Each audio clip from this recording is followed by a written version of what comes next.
Hello and welcome back to Intro to Computer Architecture. Last lecture we learned how ones and zeros can represent decimal numbers, but as you probably already thought, there's a lot more to computers than just decimal numbers. You know, there's like text, there's images, there's a video like the one you're currently viewing. So there is a lot more information that we have to represent with ones and zeros, and I claimed in the last lecture that we could do that. And we can, and I'm going to show you in this video how. I would like to start with an example to illustrate what we're going to try to do. Say I meet you at a market and I tell you I have 10 and it costs 5. To which you would probably reply, 10 what? Right? 5 what? $5, 5 cents, 10 apples, 10 cars? You don't know. The problem is you don't know how to interpret these numbers. And that's kind of the whole point of storing information as binary, is that sure, it can all just be ones and zeros, but it's the interpretation that matters. So in the storage of information in computers, it's all about interpretation.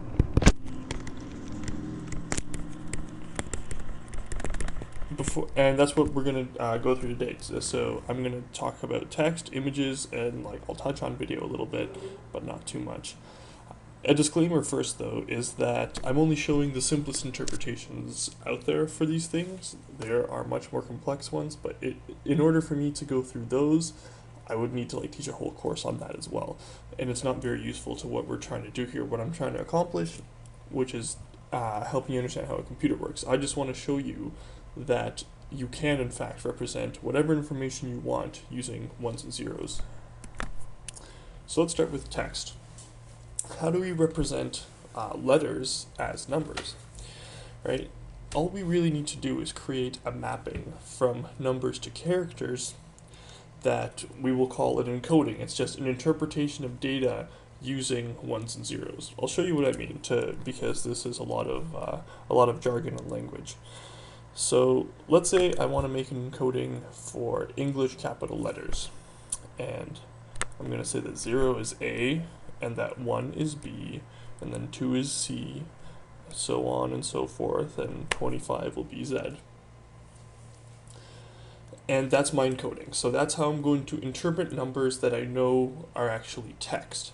So if I send you the message 7, 8, you know that, so you go okay, 0, 1, 2, 3, 4, 5, 6, 7, so that's the 8th letter of the alphabet, and that's going to map to H. And the 9th letter of the alphabet is going to map to I. So I just said hi to you. This is actually very similar. This type of primitive mapping is very similar to a very popular way to encode text that is called ASCII. ASCII is the American Standard Code for Information Interchange. And it literally does what I just did, but for more characters. So it goes from 0 to 127, and this is an ASCII table, it's called. I pulled this off of the internet. If you just Google ASCII table, this is the first thing that comes up. And basically, as you see, in the decimal column, you have the decimal numbers, and then in the char column, you have the characters.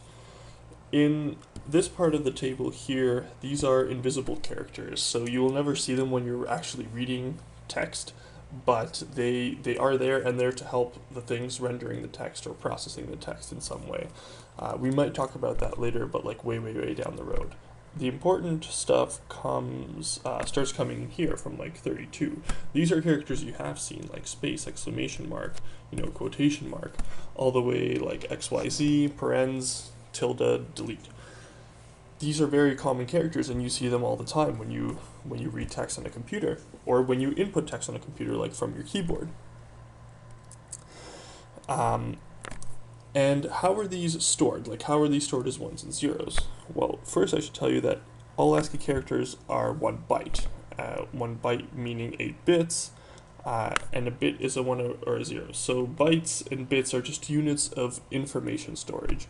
So I'll just give an example. So say this is my string of ones and zeros. Each 1 or 0 is a bit, and then the set of 8 of them is a byte. And you've probably heard the word kilobyte, right? And that's just 1,000 bytes, which is actually 8,000 bits. Hopefully that makes sense. If not, leave a comment and I will try to address it in a better way.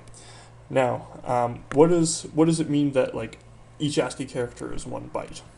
Well, that just means that we can go from 8 zeros to 1 1 1 1 1 1 1 1, and that will be and that is the entire range of information that we can represent. So like anything in between. So we can have like 0 1 1 0 1 0 1 1 1.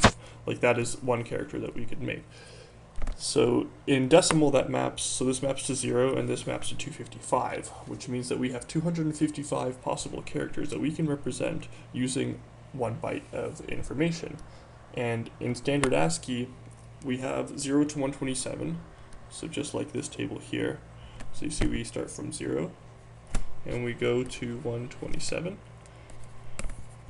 And that just means, so that's like the standard ones. Those are just standard English things, and they've been around for like ages and ages and ages. Later on, they discovered that they needed more characters, so they left another 128 characters free, and now that's become extended ASCII, and there's a whole bunch of like weird characters there. Later on, they realized that even 255 was enough because everyone speaks different languages, and you need, a whole bunch of new characters for that. So there are more sophisticated text formats that I'm not going to get into, simply because it doesn't really help us in any way to understand how computers work. But hopefully this helps you understand that you can represent text as 1s and 0s very, very easily. And we'll do an example right now to kind of solidify this. So say I have this stream of bits.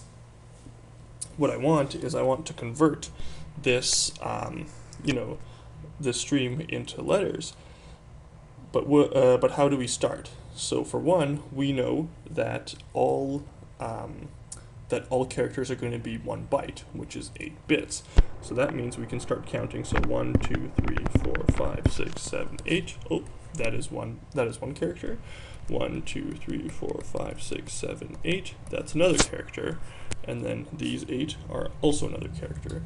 Now, as an exercise, I want you to convert this to ASCII. And the way you're going to do that is you're going to start by converting it to decimal first. And then you're going to look up in the ASCII table. I'll leave a link to an ASCII table in the description. You're gonna look it up and you're gonna see what these 3 characters are. So this will be char 1, char 2, char 3. Now let's move on very quickly to images. So this is a monochrome bitmap. All it means is that it can only have 2 colors, black or white. And black is going to be represented as 0, and white is going to be represented as 1. So this black image would naturally just be entirely zeros here.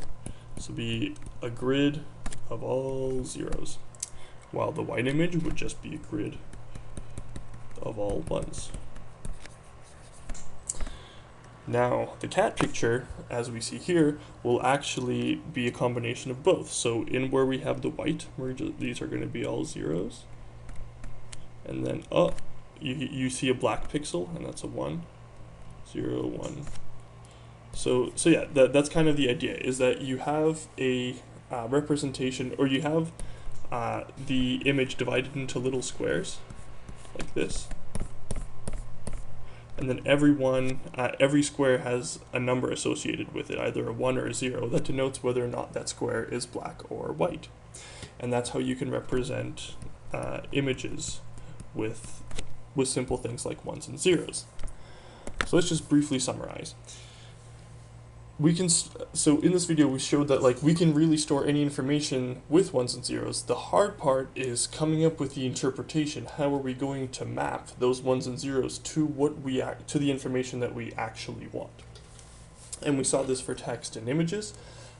In the next video, I'm going to show you what 1s and 0s actually look like in a computer and their physical manifestation, which I think is the cool part. So we're going to get to the interesting part very, very soon. Bye-bye for now.